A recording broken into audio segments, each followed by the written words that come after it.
Hey guys, Troy Francis here. So, number one dating tip for women is basically don't be an entitled, annoying bitch when you're on the date. Pretty simple, shouldn't need me to have to tell you this, but unfortunately we are living in a world where increasingly, because of the way that the sexual market operates, because of the way that women's entitlement and narcissism has been blown up exponentially by the dating apps and Instagram and likes on social media and dudes sliding into the DMs and all of this kind of stuff, we are in a situation where sometimes, and again, I hesitate to, or rather I want to emphasize that this is not all women and it's certainly not all the time, but sometimes, particularly in the sort of Anglosphere cultures like in the United Kingdom, United States, Canada, Australia, and so on, you will get women who come on dates and they are incredibly entitled and their behavior is quite frankly childish and extremely off-putting to the guy. Okay, so if you're a woman and you're watching this, then you need to take note and you need to cut these behaviors out, particularly if it's a dude that you really like. Now, of course, the reality of the situation is that in many cases you're probably engaging in these types of behaviors because the guy that you're on the date with, you're just not that bothered about. And why would that be the case? I don't know. I mean, it could be a variety of things. It might be because you went out with the dude because, okay, you know, he's going to take me to a nice place, we're going to go to a nice restaurant, we're going to go to a nice bar, it's something to do this evening, but, you know, I'm still holding out for Chad, who messaged me a week ago and he still hasn't responded. It's my last text and blah, blah, blah. Is he going to come back into the picture and take me out? You know, you're spinning plates. We get it, okay?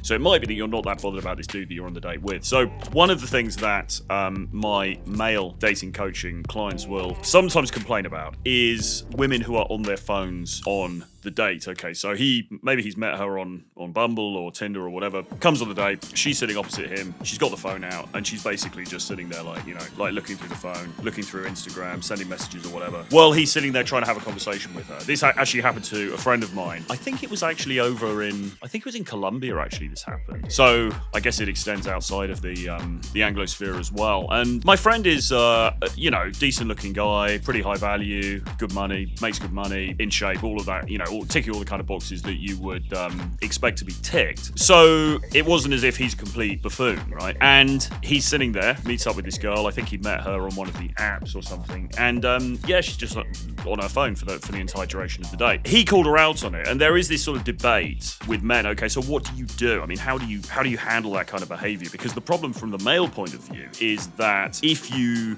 call it out too strongly, then, well, of course, in 2023, going into 2024, you risk being called out as a misogynist or even worse. But more subtly than that, you also run the risk of looking butthurt as a guy because it's like, oh, you can't, you know, what's the problem? And women in dating will often have an extremely strong frame, okay? And this is a problem for guys. Often the women's frame is stronger than the man's. You know, they have this absolute entitlement, this absolute unshakable assumption that they are the prize in the interaction, right? They are the one who's important. And the dude is just sitting there kind of bought into that frame, okay? And then if the guy then criticizes the girl and says, well, hang on a minute, you know, you're on your phone all the time, then she almost gets angry with him because it's like, well, hang on a minute, I'm the one who's in control here. I'm the important one. What are you talking about, you know? But he did call, anyway, my friend did call this girl out and he said, look, I asked you here so that we could get to know one another. You're on your phone the whole time. Is there a problem? You know, is there something wrong? Is there something I can help with? And she's like, no, it's fine. She kind of puts the phone down for a bit and they're talking. And then, you know, another drink comes and then slowly the phone comes back up again and she's messaging, blah, blah, blah. He's like, in the end, he's like, listen, you know, it seems like you've got other things going on. I was hoping to get to know you, but it seems like that's not on the cards. So how about you get yourself an Uber, actually, he said. He didn't offer to buy her the Uber. She's like, how about you get yourself an Uber? And she was then really pissed off about that because like, what do you mean I have to get my own Uber? But, you know, this is the thing. I mean, if you're a woman and you're going out on a date with a guy who is high value and has options, which my friend certainly does, then you can't be behaving like that. And again, it shouldn't really need to be said. It shouldn't really need to be articulated in a video. But this is where we are, you know. And I think that, how can I put this without being too impolite? I think that a lot of women believe that they can get away with almost anything in a social context because they've been allowed to get away with anything in a social context because they're attractive, they're young, and they are getting smoke blown up their asses by a multitude of dudes, both in real life and digitally. So, you know, for myself, if I think back over the last year, I've certainly dated a number of women where not so much the phone thing, I haven't had that, but I have certainly dated some women, and some very attractive women actually, who have acted up considerably when I've been on dates with them. There was one, it was earlier in the year, it was January, I think, and we were out in central London in Soho, and we were actually staying over somewhere in that part of London. And you know, it was kind of late. We've been out to some bars and, you know, whatever, enjoying the nightlife. We're going back to the place that we're staying, and then all of a sudden, just out of the blue, she's like, "Oh, I need cupcakes. I need cupcakes. Where can we get cupcakes?" And I'm like, "Babe, it's like 2 a.m. I don't know. I don't know where sells cupcakes at 2 a.m. in Soho. I'm not sure such a place exists." She's like, no, I need cupcakes. I was like, oh, for God's sake. So there was a little all-night cafe just down the road from the place where we were staying. So I said, well, we could, you know, I'm not holding out on the cupcakes, but we can go and have a look down here if you want. And so we went to Bar Italia. Sure enough, no cupcakes. But there was another kind of pastry type thing, so we got one of those and whatever. It's a small example, but it's that kind of sort of slightly princessy behavior, you know, like who thinks about having cupcakes in the middle of the night after a night out in a, you know, kind of nightclub type area in a big city? It's just, you know, why would that be a concern? Okay, so that was a small example. It was kind of funny, whatever. Another situation which happened more recently was that I met this, I think she was French woman online, and we ended up, well, we went for a couple of drinks at a very, very nice bar, very nice cocktail bar that I like to go to in central London, in Mayfair actually, which is, for any of you London viewers will know, is a very upscale part of town. And there's a particular place that I always like to go to there. So we went there,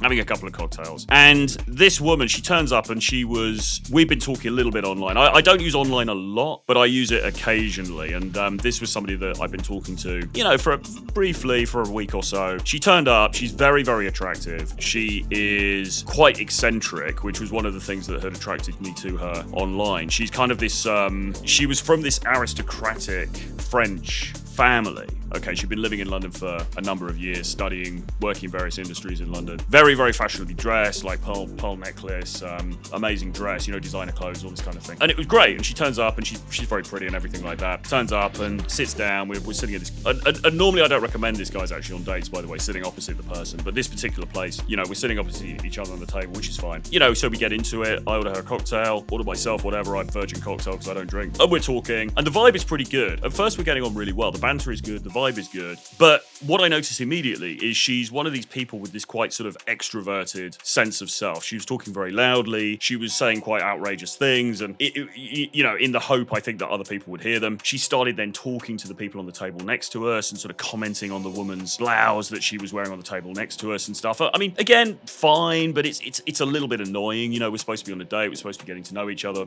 whatever. And then what then made it worse was that she started being a little bit rude to some of the staff. We went to sit in another area of the bar. We sat down on this couch, and this guy came over to bring us drinks, and he put down these napkins. You know, those things that they put on the glasses. Put a couple of those down. She said, no, we don't need those. We don't need those. This waiter was like, this guy was like, well, listen, I'm just doing my job, madam. This is what we do. This is our tradition here. She's like, no, we don't need it. You know, and quite abruptly and quite rudely. And you could see that the guy was getting really, you know, upset about this. It was, you know, she was sort of basically kind of lambasting him for doing what he's paid to do, right? So anyway, she went out to have a cigarette. So I actually apologized to the guy. I said, listen, man, she's a little bit agitated. Sorry about this. Hope you don't take too much offense. And he's like, yeah, it's fine. No problem. So, okay, so we smoothed that over. Anyway, then we go to leave, and we're going to go back to my place. And she starts asking me, we're outside this venue, and there's a couple of doormen at the venue. And she's like, where can I get cocaine? Where can I get drugs? Where can I get drugs? I'm like, well, and she's asking this doorman, where can I get cocaine? Where can I get cocaine? And the doorman is just standing there not saying anything. And I said, well, I don't think he's allowed to say, given his official role. She's like, no, we need it. Where can we get it? And I said, well, you know, I don't do that stuff anymore, so I can't really help you with that, I'm afraid. And she's disappointed. And then she's like, well, I know what we'll do. We'll go back to my house. I will get some, and then we will go back to your place. And I'm like, yeah, okay, whatever. Because, you know, sometimes you just get swept up in the moment with these things. And I'm like, you know, kind of going going along with it. So I'm like, yeah, fine, whatever. So we get an Uber to where she lived, and she's kind of being a bit rude to the Uber driver as well. It's a little bit annoying. And then we tried to change the route on the Uber because we wanted to divert from going to my place to going to her place, and he didn't want to go all the way to her place. So, and then we had an argument about that, and then we got out the Uber, and she starts yelling at the guy like, you bastard, you bastard. And I'm like, oh, Jesus Christ. I could just see my Uber rating just plummeting through the floor after this. Get another Uber. We go to her place, she goes in, she comes out with a little box of tricks, and then in the back of the cab, she's like literally doing cocaine from this little box in the back of the cab, in the back of the next Uber on the way to where I'm based, okay? And I'm just like, and I'm thinking, this poor guy, this poor Uber driver who's driving us. I mean, he didn't say anything, but it's just like, this guy must be absolutely horrified. Again, ridiculous behavior. And in the end, I ended up, I cut off the evening short, got her to leave, she went back, and that was the end of it. But the point is, ridiculous behavior, incredibly entitled, deliberately drawing attention to herself, deliberately being combative. She was also in the midst of all of this, like really shit testing me as well. There's this term, shit testing. She was sort of asking me lots of questions to try and determine my net worth and what I was really about and all this kind of thing. It was very, very full on. It was very intense and very unattractive in the end. I mean, at the beginning of the evening, you think, yeah, she's great. She's sexy. She's kind of got this kind of eccentricity about her. It's all good. By the end of the night, I was just like, I just cannot wait to be rid of this woman and never see her again. So again, hopefully that story was a little bit amusing, but there's an important lesson here, I think, which is that it seems to me that we have many